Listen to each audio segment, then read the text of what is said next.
Assalamualaikum warahmatullahi wabarakatuh.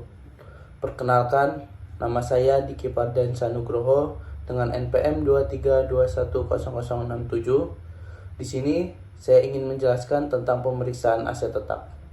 Aset tetap merupakan salah satu komponen penting dalam laporan keuangan perusahaan karena memiliki nilai ekonomis yang besar dan digunakan dalam kegiatan operasional dengan masa manfaat lebih dari 1 tahun. Contohnya seperti bangunan, tanah, mesin, kendaraan, peralatan, serta inventaris kantor. Karena nilai dan perannya yang strategis, aset tetap harus diperiksa secara menyeluruh, memastikan kebenaran pencatatan, keberadaan fisik, kepemilikan, serta kewajaran penilaian sesuai dengan standar akuntansi yang berlaku. Tujuan pemeriksaan aset tetap. Tujuan pemeriksaan aset tetap adalah memastikan bahwa setiap aset benar-benar ada, dimiliki secara sah oleh perusahaan, serta dicatat sesuai nilai yang benar berdasarkan standar akuntansi.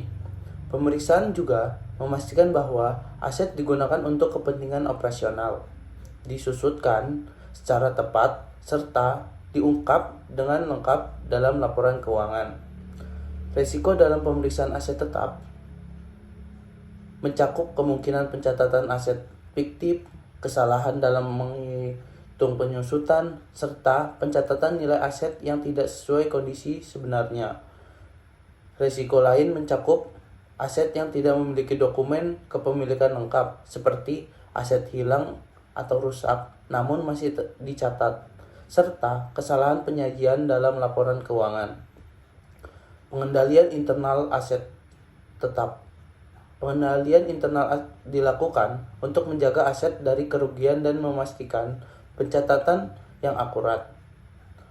Pengendalian ini meliputi prosedur persetujuan dalam pembelian, pencatatan yang dipisahkan dari bagian pemakai, pemberian label aset, dan inventarisasi fisik berskala, dan pengawasan penggunaan aset.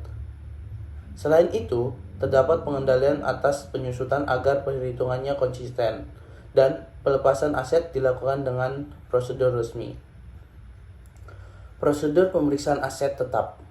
Lakukan serangkaian prosedur seperti meninjau dokumen pembelian, mengecek keberadaan aset secara fisik, dan menilai kondisi aset, dan auditor juga memverifikasi perhitungan penyusutan, menelusuri mutasi aset seperti penambahan atau pengurangan dalam perusahaan, serta memastikan seluruh informasi aset sudah disajikan sesuai dengan ketentuan dalam laporan keuangan. Contoh temuan umum pemeriksaan aset tetap. Beberapa temuan umum dalam audit aset tetap meliputi adanya aset yang tidak ditemukan saat pemeriksaan fisik, penyusutan yang tidak dihitung secara tepat waktu, sertifikat aset yang belum atas nama perusahaan, dan daftar inventaris yang tidak diperbarui. Selain itu, dapat kasus aset yang digunakan untuk keperluan pribadi atau aset rusak yang masih tercatat sebagai aset produktif. Kesimpulannya, pemeriksaan aset tetap sangat penting untuk menjaga keandalan laporan keuangan dan memastikan aset perusahaan dikelola dengan baik. Dengan pengendalian internal yang memadai, perusahaan dapat meminimalkan risiko kehilangan, penyimpangan penggunaan, maupun kesalahan pencatatan, sehingga aset tetap dapat memberikan manfaat optimal bagi perusahaan. Sekian dari saya. Wassalamualaikum warahmatullahi wabarakatuh.